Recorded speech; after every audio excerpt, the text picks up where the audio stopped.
বাংলাদেশ চলো আন্দোলনে ভারত বাংলাদেশ সীমান্তবর্তী সুতারকান্দিতে আয়োজিত আন্দোলনে পুলিশ, আধা সামরিক বাহিনী ও আন্দোলনকারীদের মধ্যে খণ্ডযুদ্ধে আহত হয়েছেন পুলিশ কর্মীদের পাশাপাশি বেশ কয়েকজন আন্দোলনকারী।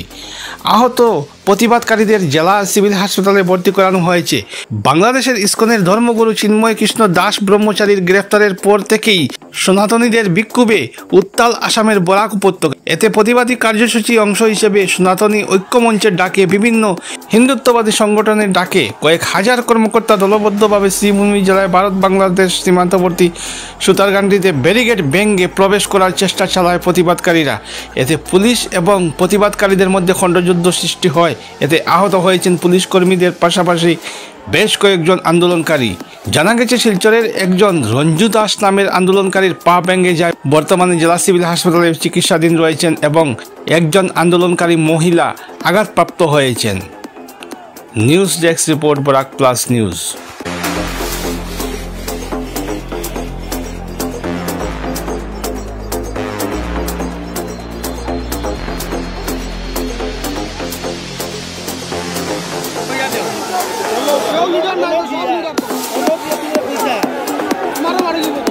আমি আগে বুঝতে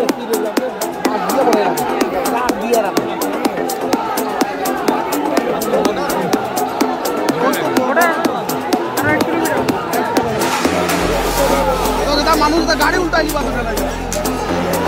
বিএসএফের যেই লাইনটা আছে খাটেদারের একটা ছেলে এখানে দেখতে পাচ্ছেন, এটা উঠাইয়া সে নিত গিয়ে আছেন এসপি পথে নিচে এখানে ফিরবো আছেন। পরিস্থিতি আস্তে আস্তে এখানে ভয়ঙ্কর হয়ে যান। সাংবাদিক বন্ধুরা এখানে আছেন।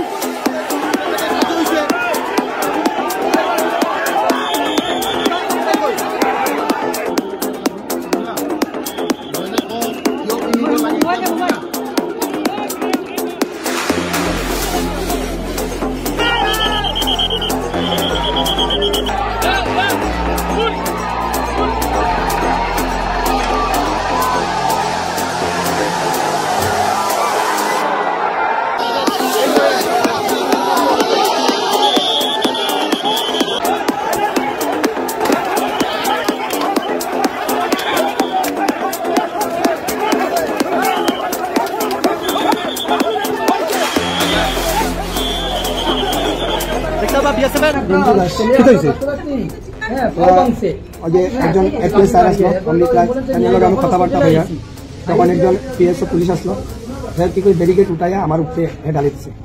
উপরে ডালতে মানে আমার পাল্টা বাইরে গেছে। তখন একজন চেয়ার পেয়ে ওই যে লাঠি দিয়ে ওরকম মারছে।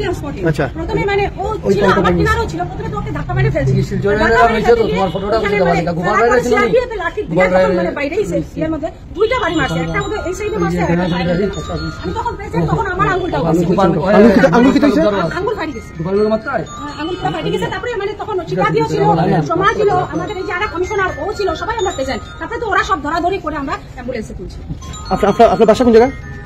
দিগর শিবলা, শিলচর। শিলচর না?